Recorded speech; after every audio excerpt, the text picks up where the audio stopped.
No, So when you took the job, you had the entire distillery and all the workers on your shoulders and I couldn't tell anybody about it because everybody to panicked do a and started. good job so they don't go under. Yeah, and I live. I mean, I probably spent. I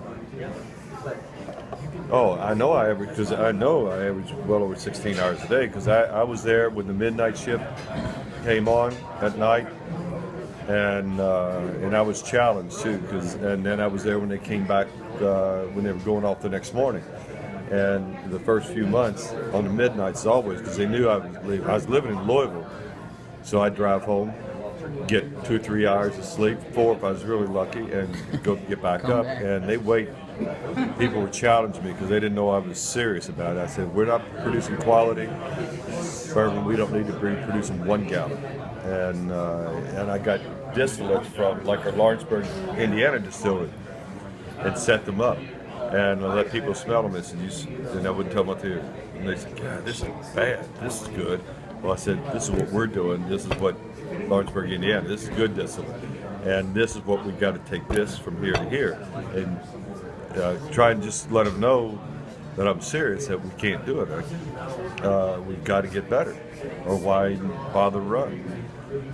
But I had to convince them, picture's worth 1,000 words. This is why we've got to get better. And I remember it was in February of '95, and I was living at the distillery, and we would our distillates were being rated by two of the guys in Lawrenceburg, Indiana, 2 of the best noses in the industry, and then they were also going up to corporate headquarters in Montreal, LaSalle, outside Montreal. But that would take a while to get results.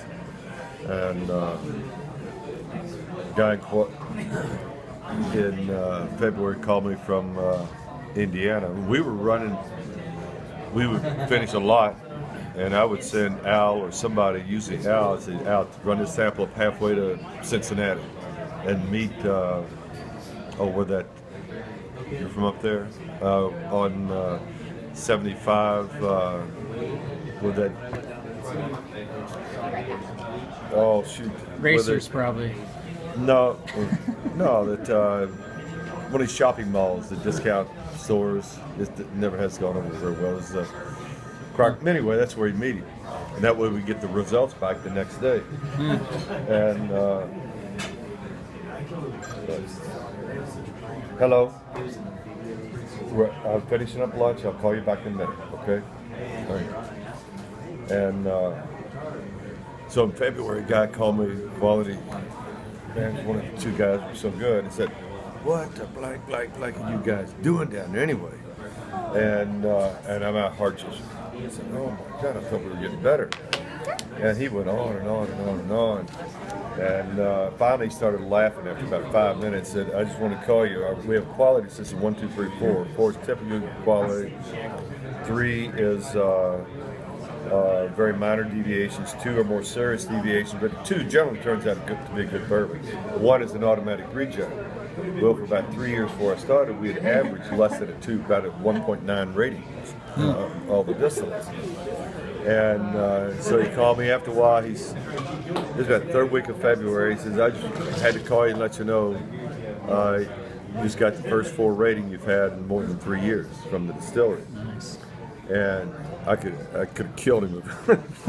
But from that point on until we shut down in June, we averaged just over 3.4 for the balance of the year. And so it got to when we shut down in June, our distillates were so good that Seagram Quality headquarters would not allow the financial people to shut the distillery down. And that happened in about 6 months.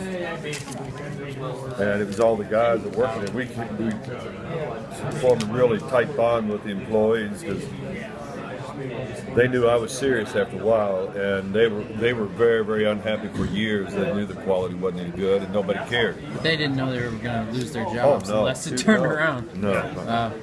That's Well, I couldn't do that because then everybody would panic and want to do their own, thing. I had to control everything. I had to some of the distillery supervisors were making changes every day, and I said, how are you making changes every day? And then you say you don't know what to work. If you make 3 changes a day, 2 could be great, 1 could be offset the others. I said, nobody does anything. I will make every change from now on. Nobody does anything. It ticked a lot of people off, but I couldn't be I couldn't make buddies back then, and hope to survive. Wow. That's awesome.